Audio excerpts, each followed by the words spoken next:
Qué maravilloso es poder acercarnos nuevamente en esta hermosa comunidad de SIL, de cuidado integral del líder, dentro del ministerio Crecer, que es de tanta bendición y enriquece a los que están sirviendo, a los que están en el campo de batalla, a los misioneros, pastores, obreros y todos aquellos que escucharon el llamado del Señor y quieren dedicar sus vidas para su servicio.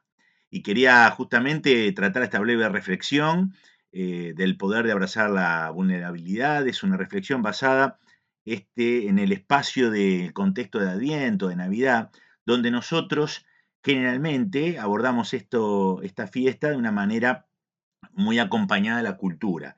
Generalmente el cristianismo tiene este mensaje, hacemos todas las iglesias algún pesebre viviente, alguna representación, un mensaje sobre el significado del nacimiento y demás, pero el contexto de la Navidad es un contexto bastante complicado. Yo esto lo aprendí mucho cuando leí un libro donde previamente a la lectura de ese libro yo le daba esa conducta dulce, acompañaba una cultura occidental, donde todo suena bonito y lindo y atractivo, le daba ese contexto dulce a la etnia de los pastores. Los pastores que estaban allí velando en la montaña, cuidando al rebaño, y le daba ese contexto dulzón. Pero cuando leí un libro, me mostró el contexto desde otro ángulo y desde el ángulo más real. Es decir, una realidad que yo hasta ese momento no la tenía marcada. A pesar de que había leído comentarios bíblicos y diccionarios y demás, no había percatado en ese concepto de la etnia. La etnia de los pastores, ese grupo de personas que compartían una identidad basada en su función, en su trabajo, en su cultura de trabajo, en los elementos que tienen que ver con ese trabajo. La etnia es ese espacio que ellos tenían, donde de ese grupo de pastores tenían un trabajo que era considerado en la cultura doloroso e impuro. Es decir, el cuidado de las ovejas y de las cabras para los religiosos implicaba un contacto frecuente con la suciedad y los religiosos le daban una connotación de impureza, de suciedad, de algo indigno para acercarse una persona en ese trabajo a los ritos religiosos que ellos practicaban. Era una vida nómade, una vida de constante movilidad, buscando el mejor lugar para sus rebaños, y los distanciaba de la comunidad sedentaria, de esa comunidad ya establecida en pueblos, en ciudades y demás. Ellos estaban también separados de ese contexto, de esa convivencia social y de ese trato con los demás. También los religiosos lo asociaban con el pecado, la soledad del trabajo, el alejamiento de las normas sociales, los convertía en blanco de prejuicios. Y cuando ellos tenían que ir a la ciudad, eso sin duda que sentían ojos acusadores. Ese era el profundo dolor que tenían los pastores. Ojos acusadores que los miraban, que los despreciaban, que los llamaban personas de falta de educación, de falta de erudición religiosa, carecían de conocimiento. Los círculos más respetados de pureza de aquel tiempo y de piedad eran círculos donde ellos no podían acceder. Los pastores estaban rechazados por todo esto. Y ellos se sentían de esa manera. Eran vínculos o blancos de un prejuicio alimentado por todo su trabajo y su función, y bajo estereotipos religiosos que eran negativos, expulsivos, o sea, expulsaban en esas comunidades a aquellos que no cuajaban en la perfección. Eran ignorantes, rudos y poco confiables, porque también ellos hacían cosas que no eran dignas, entraban en corrupciones, como hoy estamos acostumbrados a llamar. A pesar de esta marginación, eh, se le aparece la revelación del Señor a estos pastores. Llama la atención que no tienen una expectativa de que esto suceda.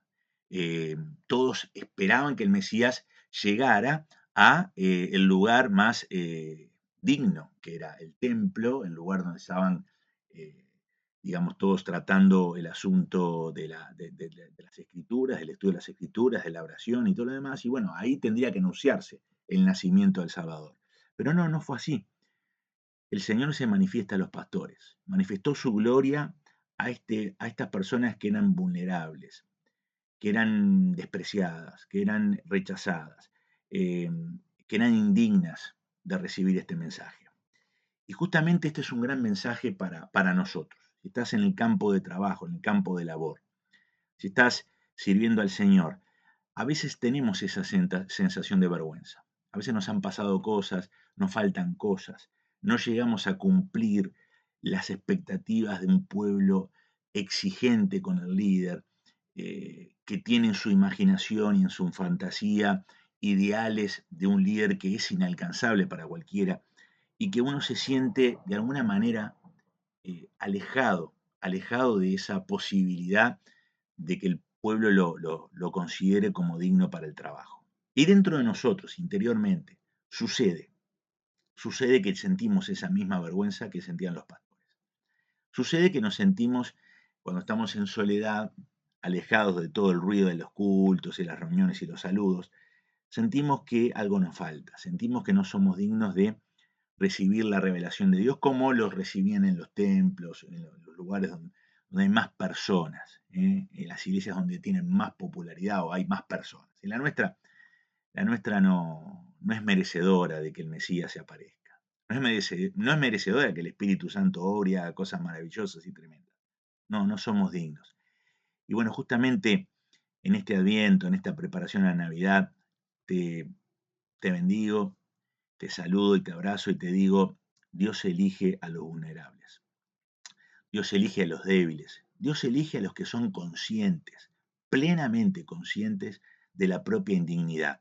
Y justamente el liderazgo tiene que ver con reconocer la propia indignidad.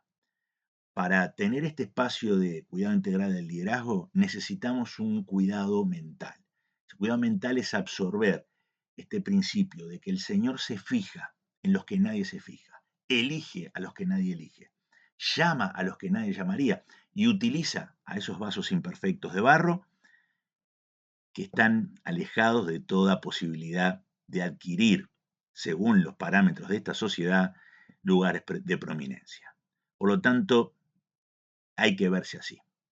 Hay que conocer esa identidad en Cristo, hay que saber que como los pastores recibimos ese llamado y que somos los enviados para llevar al pueblo, aunque no nos consideremos dignos plenamente, el mensaje y las buenas noticias de que ha nacido en la ciudad de Belén la solución, el Salvador de todos nuestros pecados. Mirate de esa manera, debo mirarme de esa manera. Y sabes, acá tenés la dirección, ahí arriba tenés la dirección donde estamos en esta comunidad, formando esta comunidad para dar este tipo de mensajes y otros más. Y en esta comunidad, después de este video, vamos a estar regalando justamente el libro que a mí me impactó muchísimo. El libro en PDF que tiene una mirada sobre estas escenas tan populares, una mirada más realista y más bíblica que la que hemos considerado durante mucho tiempo. A menos eso me sucedió a mí. Así que en esta comunidad te puedes inscribir. Tenemos un grupo de WhatsApp también que va a aparecer en la descripción del video, que podés integrar y recibir este tipo de mensajes y otros más. Ahí vamos a hacer una encuesta para saber qué temas poder tratar y qué son las cosas más sensibles para las personas, qué es lo que estamos necesitando escuchar. Dios nos quiere hablar y ayudar. Estamos en un grupo, estamos acompañados. Hay del solo, si se cae, si algo le pasa, no tiene otros que lo levanten, decía Salomón. Y nosotros sí tenemos gente que nos levante. En este espacio, en esta comunidad, nos ayudamos los unos a los otros. Y quiero que vos vengas y participes de la misma. Y ya sos parte, que disfrutes de este mensaje y puedas descargarte el libro, así lo disfrutes como yo lo disfruté. Nos vemos en la próxima.